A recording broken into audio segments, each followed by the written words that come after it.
Hi, I'm Linda Rivero, and as you know, I'm founder of 55 and Bolder. My mission is to work with mature women who are struggling with the loss of someone very dear to them and are feeling lonely or isolated and unhappy with their lives. My purpose is to help them uncover the powerful, purpose driven direction that will move their lives forward and leave them feeling excited again and happy and thrilled and wonderful. In my first video, we discussed the problem that so many of us feel, especially after a terrible loss. You're in the middle of confusion and upset, and it's very hard to know where you're at. So we so often ask ourselves, where do we go from here? And in that first video, we talked about the first step to knowing where to go next, which is knowing yourself, and that may not be as obvious as it seems. Then in the second video, we talked about what comes after that, and that is knowing where you're headed, knowing what you want. What do you want your life to look like at this point? And in a year, in 2 years, in 3 years, how do you want it to look? I offered you 5 questions to help you think through that imagery, that forecasting for yourself.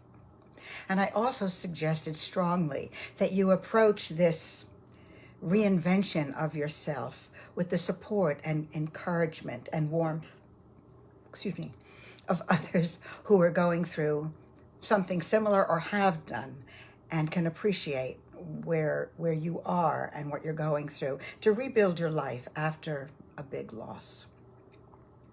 Okay, so now you know who you are, you know where you're going, you've got a plan to get there, and you set out on your adventure. So what happens next? Boom! You hit an obstacle. Or, boom, smack, you hit 2 obstacles. Or boom, smack, splat, you hit 3 obstacles. Now what? Well, here's the fact. Obstacles are inevitable for everyone. The trick is to recognize them when they happen and to see them for what they are. Let's look at some of the most common and most paralyzing obstacles that we women run into when we strive for something bigger, something newer, or something bigger than we may even think we deserve to have. Here are 3 of the biggest that we very often come up against. You'll see that they're all kind of connected, but for the purpose of looking at them, of discussion, let's separate them out a little bit. You may want to grab a pen and a piece of paper just to take a couple of notes and think about these points later on your own and how they apply to your life. Number 1, and this may be the biggest, your inner critic. That inner critic, which we all know, way too well, much more than we would like to know that critic. You think you're smart enough to do that? Really? You think you deserve to have that? What makes you think you have the right to be this happy? What's the matter with you? You can't do that. No, you shouldn't be doing this. Now, before we go any further, we want to just remember that our inner critic comes from our brain, and our brain is wired for safety, to keep us safe.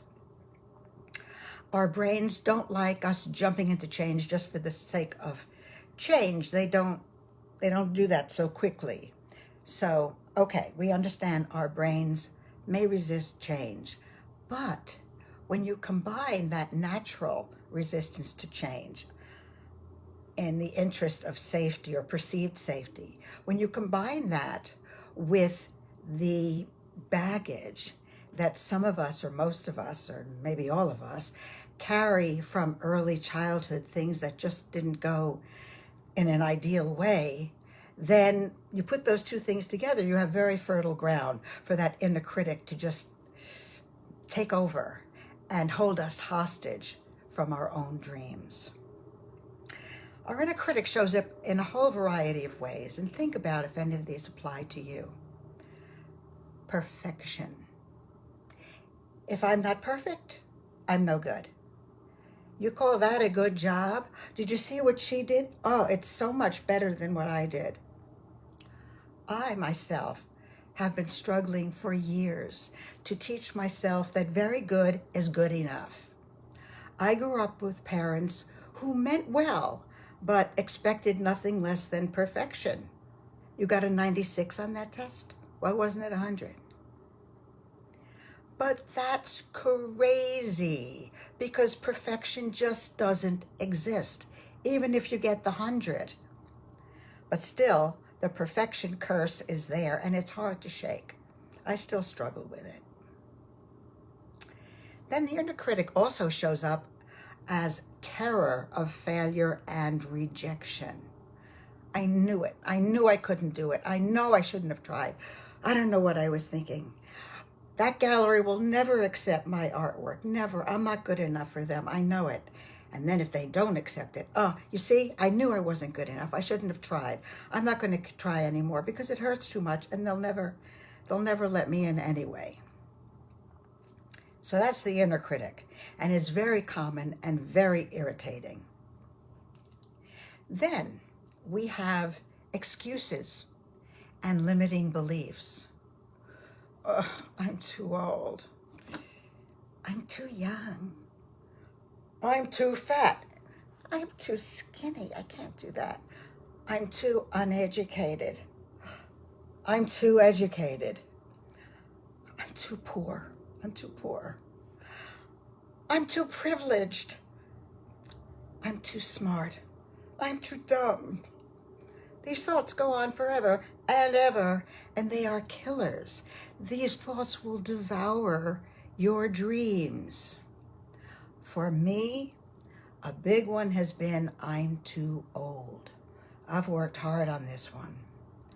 A few years ago, I was in a vocal improvisation training group with 20 other singers, all of whom, well, maybe one or two exceptions, but let's say just about all of whom were 35 or 40 or even 45 years younger than I was. I felt like a relic. I felt ancient. I felt terrified. And this lasted a whole year. And improvisation is all about freedom, letting go. And I was frozen with fear. And yet, here I am now. And I am proud of my age. I've worked hard for this.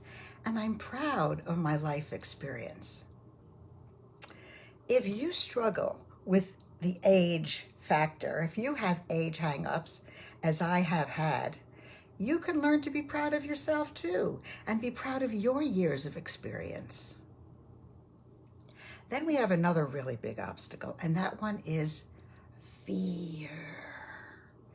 Fear manifests in a whole lot of ways. Let's start with your comfort zones. Oh, we all know those delicious comfort zones. It's like your favorite fuzzy slippers.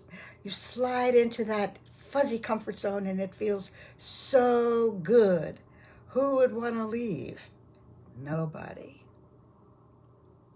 Fear also gets us thinking or hoping for shortcuts. And we start thinking that they actually exist. Oh, this is too hard. Oh, this is taking too long. Oh, I'll be 90 years old when I finish this. Oprah has a great observation about shortcuts. She says, there is no easy way out. If there were, I would have bought it. And believe me, it would be one of my favorite things. Unfortunately for Oprah and the rest of us, shortcuts don't exist. Fear also shows up in our bad habits. Oh, I just love getting up at 9 in the morning, 9:30. I go into the kitchen, I take my time making my latte exactly how I like it. Then I sit at the window and look at the birds. And then, you know, I check my email a little bit and I call my sister. I have to see what's going on with her. And then I get dressed and I'm ready for the day. Of course, by then it's time for lunch. Now, that's great if you don't want to grow or if it's the weekend. But if you do want to grow, then what are you thinking? Fear also shows up in procrastination.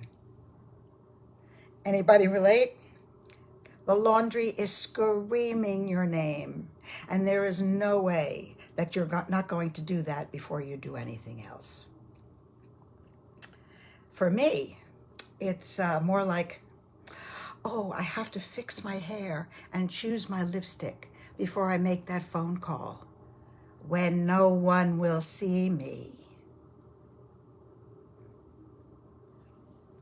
Fear also gets us thinking or believing that our time is infinite.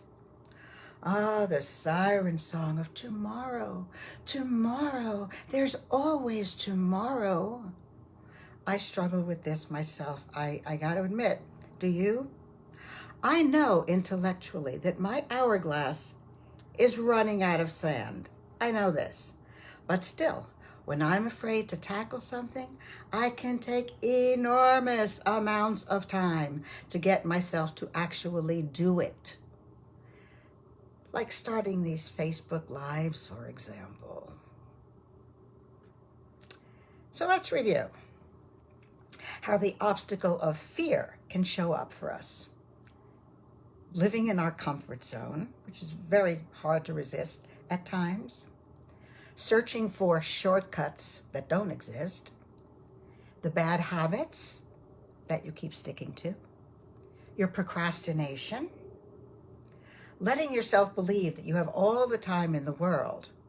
These are all manifestations of fear. Okay, so now we have a really good sense of the big obstacles that can fall into our paths as we strive to grow. You need a strategy to overcome them, and you can overcome them, and I can help you. If you'd like to chat with me about how I can help you overcome obstacles and get to the next phase of your life, the next chapter of your life that is fulfilling and exhilarating, just send me a private message and I'll reach out to you. On Tuesday, December 20th at 2 p.m. Eastern, I will host a free masterclass on Women Living Bolder, the fast path to uncovering what's next after your loved one is gone. I'll share with you strategies that I have developed to create a new life, a new me, after the death of my husband nearly 10 years ago. It was a rocky road, and I learned the hard way. But I got myself here, and now your road does not have to be as rocky as mine was, because I am here to share what I've learned with you. So tune in on December 20th, 2 p.m. Eastern, for the Women Living Bolder Masterclass, the fast path to uncovering what's next after your loved one is gone. Come and pick up some tips about creating the next fulfilling and exciting chapter of your life. Just go online to masterclass.55andbolder.co. You'll find more information on the class, and there you can also sign up free. Thank you for joining me today. Have a wonderful rest of your day, rest of your evening, a wonderful weekend and week ahead. I look forward to seeing you on December 20th. Ciao, ciao.